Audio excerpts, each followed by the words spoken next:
Olá, boa noite a todos, sejam todos bem-vindos. Mais uma vez estamos nós reunidos para estudarmos e gravarmos o nosso livro Libertação. Hoje, 21 de fevereiro de 2021, sempre recordando que nós estamos fazendo a gravação em casa devido à pandemia que nós estamos vivendo aqui no norte do nosso país. E estamos fazendo com muito esforço, com muita vontade. Sabemos que nos faz muita falta a presença de todos, mas é imprescindível que o trabalho continue para que nós possamos dar continuidade verdadeiramente ao nosso estudo da obra.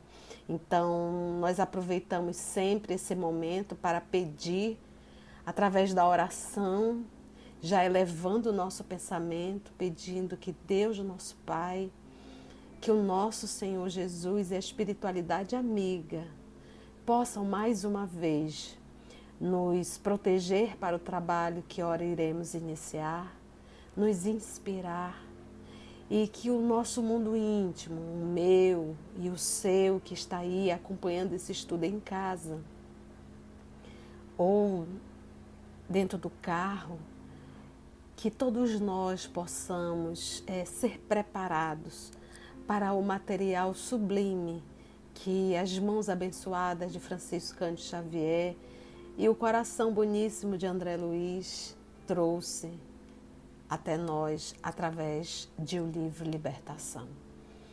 Muito obrigada, Senhor, por essa oportunidade e que nós possamos estar atentos para aprendermos e verdadeiramente colocarmos em prática na nossa vida, no nosso cotidiano. Graça te damos, Senhor da vida. Então, meus amigos, vamos nós. Olha, nós estamos praticamente no início do capítulo 9, intitulado Perseguidores Invisíveis. Então, nós já sabemos que o nosso querido Gúbio recebeu a autorização de Gregório para adentrar na casa de Margarida. Lembrando que Margarida foi filha de Gúbio em uma outra encarnação. Então, em verdade, o Gúbio está indo atender a uma filha e também está atendendo o auxílio, vamos dizer assim, o pedido de Matilde, que é a mãe de Gregório. Qual é o plano da espiritualidade superior? Gregório odeia Matilde, Matilde é submissa a Gregório. Então, é um processo obsessivo muito perverso. E a proposta que nós já estudamos, nós já vimos esse diálogo que Gúbio teve com o Gregório, era que Gregório pudesse reencarnar como filho de Margarida. Mas, obviamente, nós bem recordamos, ele deu uma gargalhada, né? Disse que seria impossível. Mas tanto Gúbio foi conversando, soube realmente lidar e refutar com o Gregório e acabou conseguindo uma autorização. Mas Gregório falou que seria impossível reverter o quadro, porque existiam já 60 entidades, mais um espírito que seria o diretor, que é o Saldanha, e que a morte de Margarida, a desencarnação de Margarida, está bem próxima. Nós tivemos duas pessoas que fizeram uma pergunta sobre o processo, se espíritos poderiam programar a reencarnação de espíritos perversos. A gente não tem assim diretamente uma obra, um grupo perverso, mas a gente tem que ir entendendo sempre, isso nós já estudamos no livro Obreiros da Vida Eterna, que a reencarnação de Segismundo, que foi uma reencarnação programada, foi uma reencarnação esposo, a esposa, levaram ambos para, no momento do desdobramento, para que eles pudessem ouvir a proposta da espiritualidade, fazer o convite para receber Segismundo como um filho. Lembram que era inimigo, principalmente do que seria o futuro pai. Então, há um trabalho muito árduo para o processo da reencarnação de Segismundo. Mas, na leitura, nós vamos entendendo, e a espiritualidade deixa bem claro, que isso não é uma regra. Então, para pensar, meus amigos. Você, vamos supor, uma criatura sai numa sexta-feira, se toma álcool, fica uma pessoa alcoolizada ou droga, seja lá o que for, qualquer tipo de droga, lícita ou ilícita. Se envolve com uma mulher que também é ali do mesmo naipe. Acabam indo a um motel da vida, ou seja lá em qualquer um outro lugar, realizam um sexo, não usam os preservativos. A mulher, por sinal, está no período de ovulação, ela é engravida. Faça uma pergunta para você. Você quer me dizer que a espiritualidade superior programou essa reencarnação? Então é só a gente parar para pensar. Mas aí você vai me dizer, mas tia, onde está Deus? Deus está na lei natural. E qual é a lei natural? Está ovulando, teve ato sexual, vai engravidar. Pronto, Deus está aí. Então, é a própria vida conduzindo-se mediante as leis que regem o universo. E quando eu falo em lei natural, eu estou falando em lei divina. Então, qual o espírito que vai reencarnar? Obviamente, o espírito que tem afinidade com esse grupo. Entenderam, gente, quando a tia tenta falar isso? Então, e a mesma coisa quando a gente vai estudar, voltem lá no Obreiros da Vida Eterna. Já está no nosso canal, está disponível, você poderá acompanhar. Tanto Obreiros quanto no Mundo Maior vai falar desses assuntos.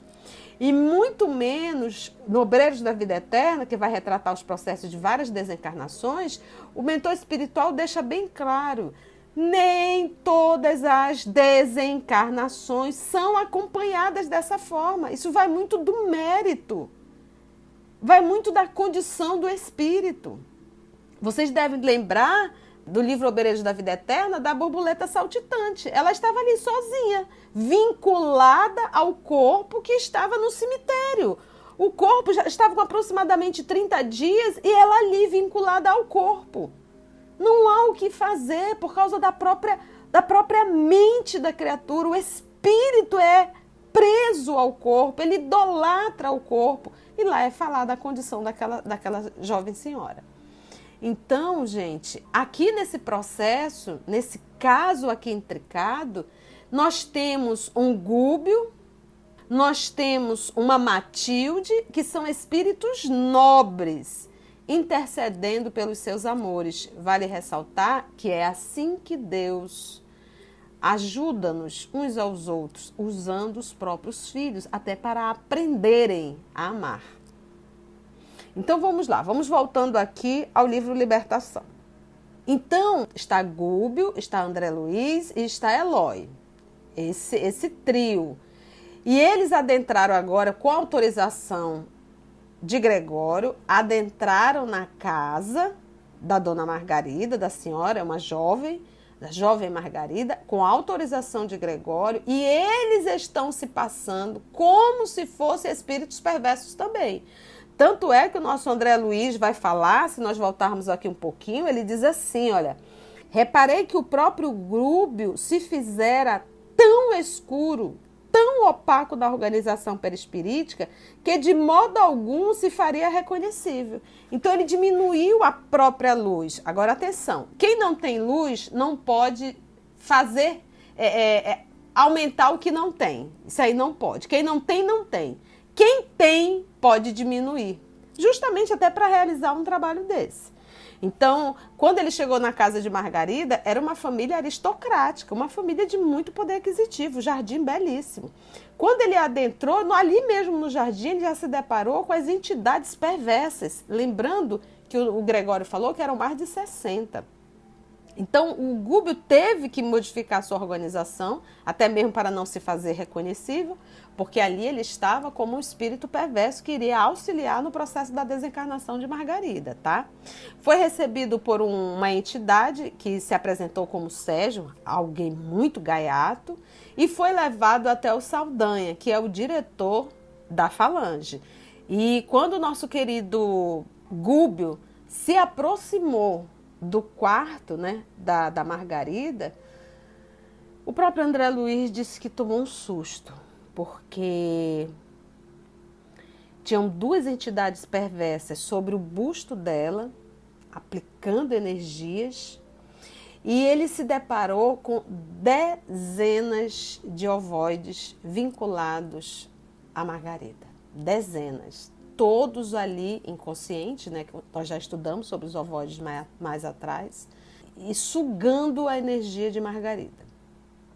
Então, o esposo muito solícito, o esposo da dona Margarida, decidiu levá-la à igreja. Eles são católicos, então nós vamos, nesse capítulo de hoje, nós iremos acompanhar a ida da senhora Margarida, do seu esposo, até a igreja. E o nosso querido André Luiz vai retratar tudo o que ele viu, tudo que ele se deparou na igreja católica.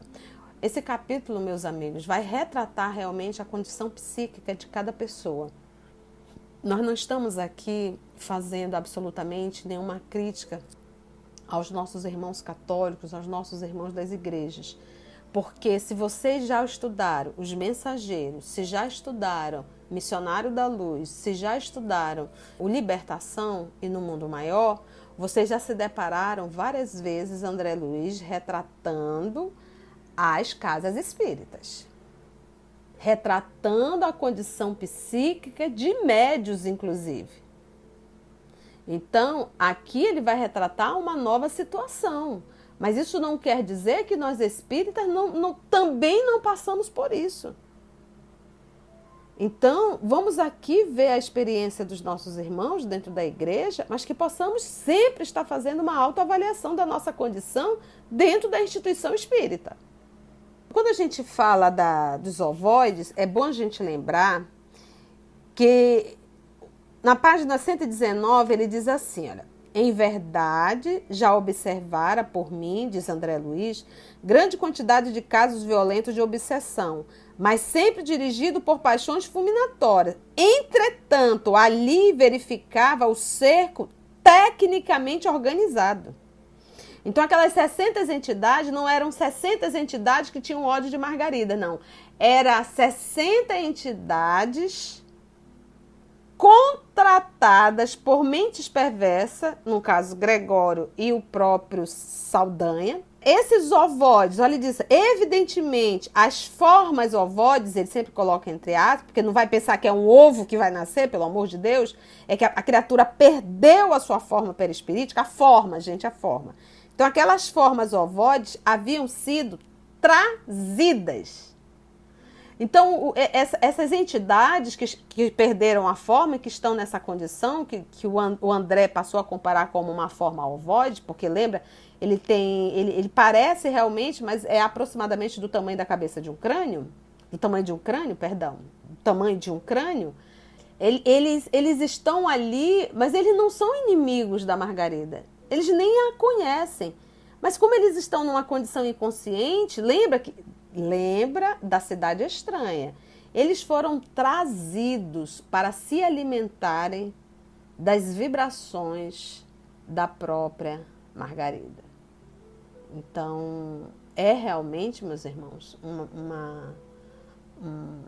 uma atividade, um processo delicado e perverso. E ela está ali muito adoecida. Muito adoecida. Se nós pudéssemos lembrar constantemente disso, quantas doenças do nosso corpo é resultado da nossa condição psicoemocional, da nossa condição moral, da nossa atitude, que a gente faz questão de conservar os nossos comportamentos inadequados. Nós não temos coragem de nos tornarmos pessoas melhores, de nos libertarmos de atitudes mesquinhas. Mesmo sabendo, nós espíritas sabemos, a gente consegue identificar sim as nossas atitudes equivocadas. Por que não mudamos? Então, meus amigos, nós não somos vítimas, nós somos teimosos. Pessoas que perseveram em cultuar comportamentos inadequados. Então, é doloroso ver o quadro da Margarida. Vamos lá, então, dar continuidade. Já ambientados com o capítulo 9, Perseguidores Invisíveis. Então vamos lá ver. É tão interessante que o André Luiz ficou tão chocado, que ele disse que se fosse ele no lugar do Gúbio, ele teria tomado logo uma atitude ali. Porque era muito doloroso ver aquele quadro, a situação daquela jovem senhora, a senhora Margarida. Mas ele disse assim: o nosso instrutor, porém, assim não procedeu. Fixou a paisagem aflitiva com inequívoca tristeza. Mas logo após, demorou o olhar bondoso em Saldanha, como a pedir-lhe impressões mais profundas. Então, porque lembra, apesar dele ter diminuído a própria luz, o nosso querido Gúbio, ele tem a sua capacidade psíquica. Então ele olhou, e foi um olhar bondoso, diz o nosso querido André Luiz, para Saldanha, como a pedir-lhe impressões mais profundas. Ele olhou para Saldanha e perguntando, questionando, o olhar dele era: me dê os detalhes. Secretamente tocado pelo impulso positivo do nosso dirigente, o chefe da tortura se sentiu na obrigação de prestar-lhe informações espontâneas. Não foi preciso nem ele perguntar, bastou ele olhar. Mas diz aqui o André Luiz: impulso positivo do nosso dirigente. Às vezes a gente se depara com essa situação, né? Alguém se aproxima de nós, uma situação, só em a pessoa olhar, a gente já quer explicar o que aconteceu, né? Então vamos ver. Secretamente tocado pelo impulso positivo do nosso dirigente, o chefe da tortura se sentiu na obrigação de prestar-lhe informações espontâneas. Vamos ver agora o Saldanha. Estamos em serviço mais ativo há 10 dias precisamente, elucidou resoluto. A presa foi colhida em cheio e, felizmente, não contamos com qualquer resistência. Se vieram colaborar conosco, saibam que, segundo acredito, não temos maior trabalho a fazer. Mas alguns dias e a solução não se fará esperar. Porque a ideia proposta, o ideal deles é levarem Margarida à morte física. E estão conseguindo. Vocês estão vendo, gente? O que é um processo obsessivo? Quantas atitudes nós tomamos, tal qual marionete? Tia, como é que eu posso saber se a minha escolha, se a minha atitude não está sendo influenciada por espíritos perversos? Basta você avaliar qual é a atitude que você quer tomar. Se é uma atitude boa, é inspiração divina. Se é uma atitude perversa e egoísta, adoecida, tenha certeza que você está sob influências perversas. É só avaliar. O fruto para entendermos a origem e quem é essa árvore. É muito simples. A meu ver, Gúbio conhecia todas as particularidades do assunto, mas, no propósito evidente de captar simpatia, interrogou. Então, obviamente que Gúbio sabia de tudo.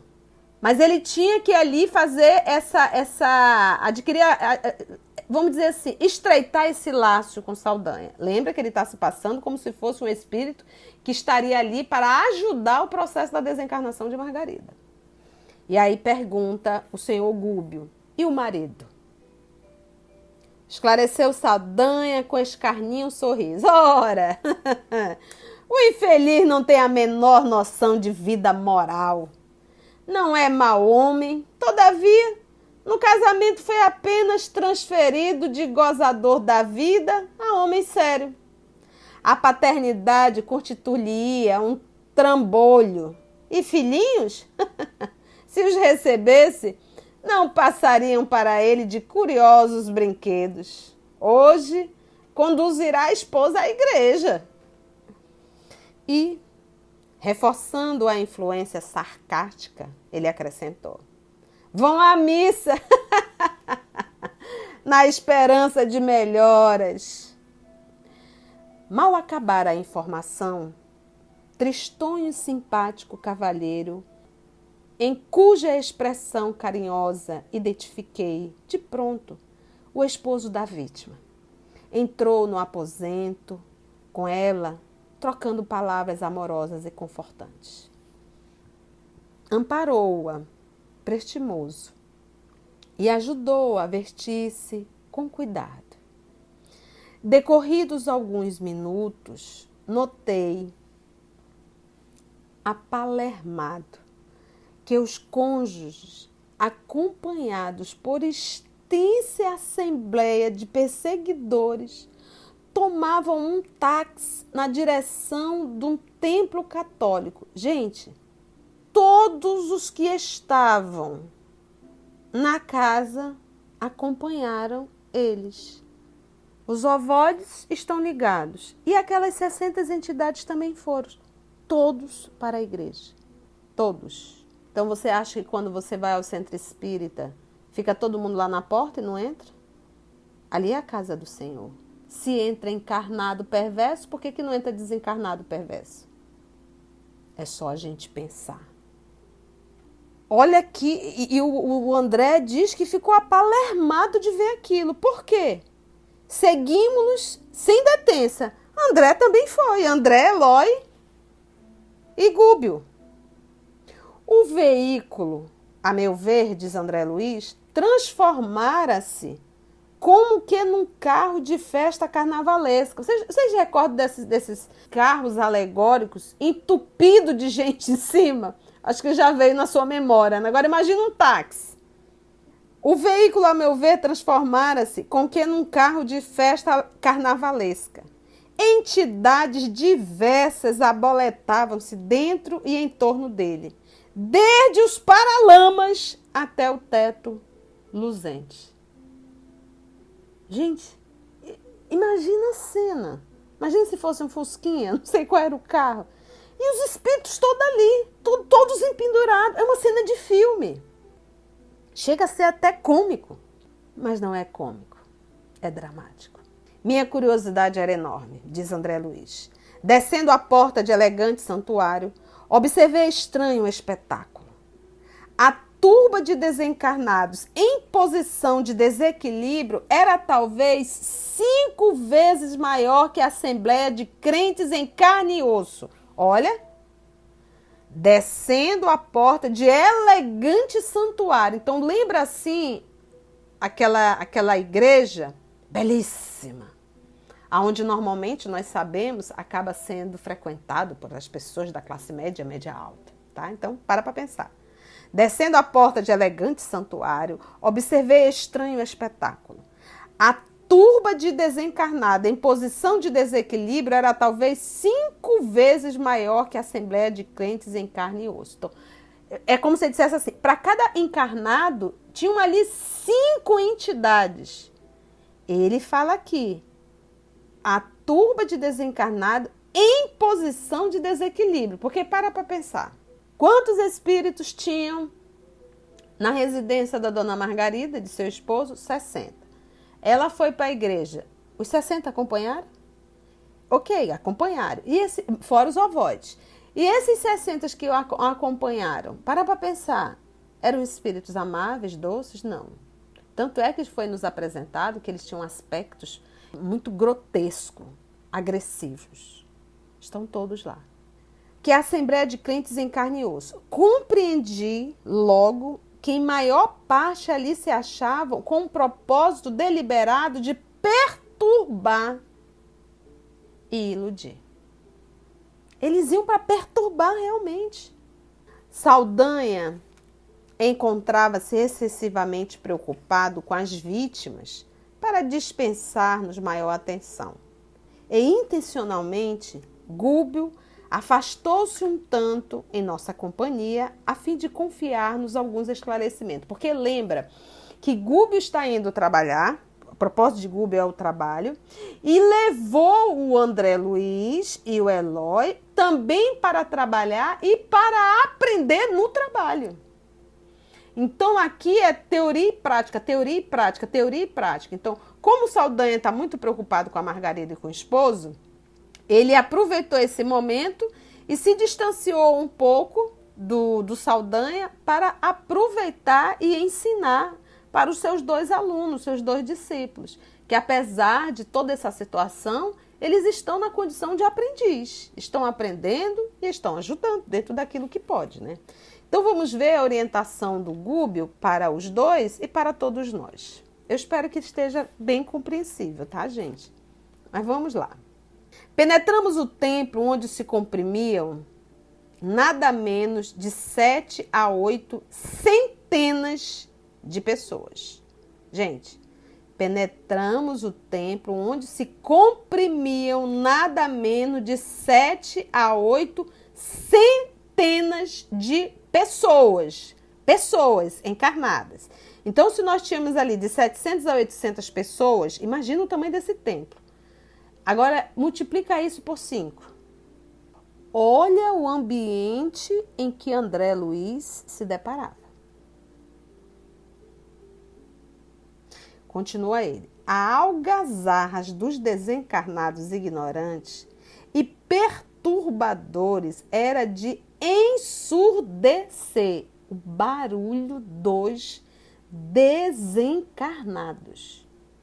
Ensurdecer. A atmosfera pesava.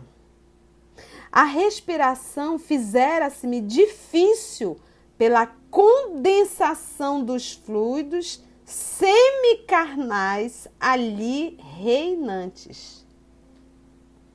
Gente, olha a quantidade de informações tão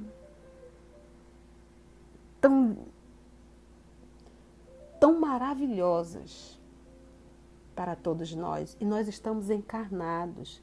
Nós estamos tendo todas essas informações aqui na Terra para nós termos a consciência do que é esse mundo paralelo. Vamos lá. Então ele diz, a respiração fizera-se-me difícil pela condensação dos fluidos semicarnais. Ali reinante. Então, a palavra fluido, o nosso querido Allan Kardec utiliza no livro A Gênese, tirou no livro dos Espíritos e todos os demais da obra da codificação, mas lembrando sempre que fluido foi o nome que ele deu para algo que não se tinha nome. Então, é aquilo que dizer, é uma coisa. O que é essa coisa? É um fluido. É um fluido, era assim que a ciência utilizava na época. Então, hoje o fluido é um líquido, mas na época de Kardec não era assim. Então, é um algo, é uma coisa que a gente tem que dar um nome, vamos chamar de quê? De fluido. Hoje nós chamamos desse fluido cosmo, desse fluido primitivo, dessa base elementar que é a matéria elementar primitiva, mas que quando eu penso, eu manipulo essa matéria. Então, ali aquele grupo, todo aquele grupo manipula essa matéria, tá? Manipula. Os encarnados manipulam e os desencarnados também manipulam, tá? Que ele vai chamar de fluidos espirituais e fluidos materiais, lá no Livro dos Espíritos. Mas vamos lá. Aqui, essa ação é dos encarnados. Por isso é que ele diz, dos fluidos semicarnais ali reinantes. Todavia, ao fixar os altares, quando ele olhou para os altares, confortante surpresa aliviou-me o coração. Dos adornos e objetos do culto emanava doce luz que se espraiava, né, que se espalhava pelas partes superiores ali da igreja, visitada de sol, né? Então, ele diz assim que aquela luz que emanava dos adornos de objetos do culto. Então, vamos imaginar. E ela emanava uma doce luz que se espalhava ali pela parte superior do espaço central da igreja, tá? Que nesse momento estava sendo visitada também de sol. Fazia-se perceptível a nítida linha divisória entre as energias da parte inferior do recinto e as do plano superior. Dividiam-se os fluidos à maneira de água cristalina e azeite impuro no grande recipiente. Não se mistura. Então, ele diz que o fluido que vinha do plano superior, E o fluido ali daquelas energias da parte inferior, eles não se misturavam. Ele dizia, dividiam-se os fluidos à maneira de água cristalina e azeite impuro num grande recipiente. E é tão interessante porque quando ele pega aqui o azeite, a gente se reporta logo à parábola das 10 virgens. Lembra que não levaram o azeite? 5, né? As prudentes e as imprudentes. Contemplando a formosa claridade dos nichos, né? Que são aqueles espaços fixados para que possam ali colocar as imagens, né? Perguntei ao nosso instrutor. Então, lembra que eles estão distantes do diretor da falange, que é o Saldanha. Aí vem André Luiz. Que vemos? Não reza o segundo mandamento trazido por Moisés? Que o homem não deve fazer imagem de escultura para representar a paternidade celeste? Então o André já ficou assustado. Mas, meu Deus do céu, de repente Moisés manda proibir cultuar as imagens. Eu estou vendo aqui as imagens todas emitindo luz. O que é isso? Vamos ver, concordou o orientador. Sim. E determina o testamento que ninguém se deve curvar diante delas, das imagens. Efetivamente, pois, André, é um erro criar ídolos de barro ou de pedra para simbolizar a grandeza do Senhor, quando nossa obrigação primordial é a de render-lhe culto na própria consciência. Entretanto, a bondade divina é infinita e aqui nos achamos perante a apreciável quantidade de mentes infantis. Então, olha só, gente, vamos lá. Aquele grupo todo que está lá, o nosso querido Gubbio apresenta como mentes infantis que adoram as imagens e que Deus, nosso Pai, como ele diz, a grandeza do Senhor, quando nossa obrigação primordial é a de render-lhe culto na própria consciência. Então ele diz, André, é um erro criar ídolos de barro ou de pedra para simbolizar a grandeza do Senhor. Mas ele diz assim, entretanto, a bondade divina é infinita. Então, é a intenção. E o Papai do Céu entende a mente infantil de cada ser. Não precisaria pedir para a imagem. Mas o Papai respeita. Entende a mente infantil. Por isso ele diz, e aqui nos achamos perante apreciável quantidade de mentes infantis.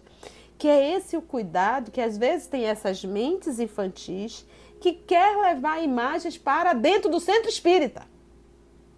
Ou quer levar a imagem, ou quer colocar uma foto. Daqui a pouco a gente perdeu o rumo. Tenhamos muito bom senso. Ele chama de mentes infantis. E sorrindo, acrescentou ainda Gubbio. Quantas vezes, meu amigo, a criança acalenta bibelôs, a fim de preparar-se convenientemente para as responsabilidades da vida madura? Ainda existem na terra tribos primitivas que adoram o Pai na voz do trovão e coletividades vizinhas da casa, né, da taba, que fazem de vários animais objeto de idolatria. Nós ainda temos, gente. Ainda temos. Determinados países, que a Índia, por exemplo, né, que idolatra a vaca, né, e outros. Nem por isso o Senhor as abandona. Vale-se dos impulsos elevados que elas lhe oferecem e socorre-lhes as necessidades educativas. Não é necessário a imagem, não para Deus nos atender. Mas se a pessoa carrega a necessidade de idolatrar a imagem, de pedir a imagem, o papai entende a mente infantil daquele filho. Compreende e atende. Não era necessário. É isso que a gente... Por isso que ele diz, conhece a verdade, que a verdade vos libertará.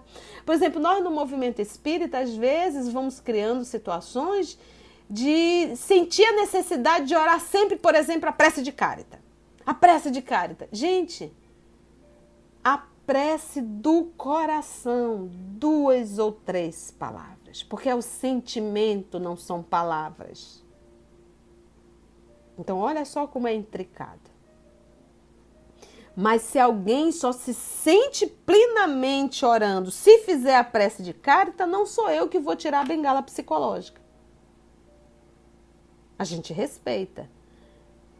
Mas a gente tem que fazer uma autoavaliação. Então, vamos lá.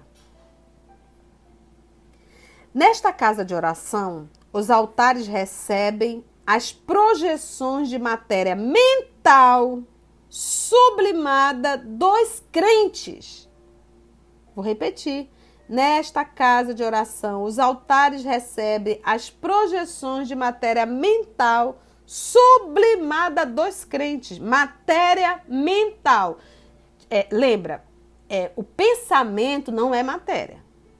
O pensamento não é matéria, nós já sabemos disso. Ok, nós não podemos dizer isso. Mas o pensamento atua na matéria elementar primitiva, que nós chamamos de fluido cósmico. Eu penso, logo eu atuo sobre esse fluido, ok? A minha mente atua sobre esse fluido. E o que acontece? Ele diz aqui, ó, os altares recebem a projeções de matéria mental sublimada dos crentes. Então, a fé é tamanha, o desejo é tamanho, o amor é tamanho do pensamento que manipula esse fluido, é a mente atuando sobre a matéria, e aí a gente transforma nessa matéria criação mental, e isso é direcionado à imagem que acaba sendo impregnada daquela matéria transformada. Entendemos, gente? Transformada. E dos crentes, tá? Ou seja, das pessoas que acreditam, que creem. Então ele diz, há quase um século, as preces fervorosas de milhares deles aqui envolvem os nichos, que são aqueles espaços que coloca a imagem, e apetrechos do culto. Então imagina, essa igreja tem, como ele diz aqui, aproximadamente 100 anos, um século. Aproximadamente aí um século, quase um século. E nesses 100 anos todo mundo a orar direcionando a imagem, ela está impregnada. Então essas vibrações é dos próprios crentes que ali vão, oram, solicitam e acaba impregnando. Então, olha, gente, se esses objetos podem estar impregnados das vibrações, do amor dos crentes, todos os espaços estão impregnados de quem ali esteve. Então, às vezes, a gente viaja e vai visitar alguns, por exemplo, uma senzala. Aí algumas pessoas mais sensitivas, ou piti mesmo, porque tem gente que adora dar piti, tudo dá piti, mas às vezes entra numa senzala e algumas é piti, mas algumas vezes não, você percebe. Óbvio, isso não quer dizer que as entidades estão ali, mas isso quer dizer que o ambiente está impregnado da matéria mental de quem ali esteve. Há 4, 5, 6 séculos atrás. Entendeu, gente? Então vamos lá. Os nichos e apetrechos do culto. É natural que resplandeçam, por intermédio de semelhante material, os mensageiros celestes. Então, olha só, é natural que resplandeça. O que é natural que resplandeça? As imagens. É natural. Então, ele diz, por intermédio de semelhante material, lembra dessa matéria mental, semelhante material, os mensageiros celestes distribuem dádivas espirituais com todos quantos sintonizem com um plano superior. Então, a espiritualidade superior acaba aproveitando essa matéria mental para distribuir em dádivas. Olha só. Os mensageiros celestes distribuem dádivas espirituais com todos quantos sintonizem com um plano superior. Essa palavra aqui, sintonizar, gente. Sintonia é uma lei inderrogável. É uma lei e as leis divinas são inderrogáveis. Vamos voltar lá para o que nós iniciamos. Se você vai fazer um ato sexual sem os meios contraceptivos e você está no período de ovulação, essa lei é inderrogável. Você pode até não dar continuidade, mas que ela vai ocorrer, vai. É lei. Então, olha só. Os mensageiros celestes distribuem idade. E quando a gente fala em sintonia, eu até oriento que você possa ir no Pensamento e Vida, que tem uma mensagem lá intitulada Só Realmente Tratando a Sintonia, e é onde o nosso Emmanuel nos deixa bem claro, é uma lei inderrogável. Então, se você que está me ouvindo está em sintonia com espíritos perversos, é impossível chegar e cortar os fios, vou usar esse termo. Porque se eu cortar 1000, você vai ligar 1001 vezes. Tia, como é que a gente tem que fazer? Muda a sintonia. Muda a sua conduta mental, sua conduta moral, a sua vida. E aí, fala-me quem tu és e nós saberemos quem são tuas companhias. O bem, a bondade, a benevolência, o amor nos faz estar em sintonias com espíritos encarnados e desencarnados, mas muito mais desencarnados do mesmo naipe. Então vamos lá. A luz que oferecemos ao céu serve sempre de base às manifestações do céu para a terra. Ante ligeira pausa, alonguei o olhar pela multidão bem vestida. Lembra? A igreja era muito bela, logo a classe que frequenta é a classe média, média alta. Porque ele diz aqui, a multidão estava muito bem vestida. Quase todas as pessoas, ainda aquelas que ostentavam nas mãos delicados objetos do culto, que é o terço, revelavam-se mentalmente muito distantes da verdadeira adoração à divindade. Gente, respira. Cenas do próximo capítulo.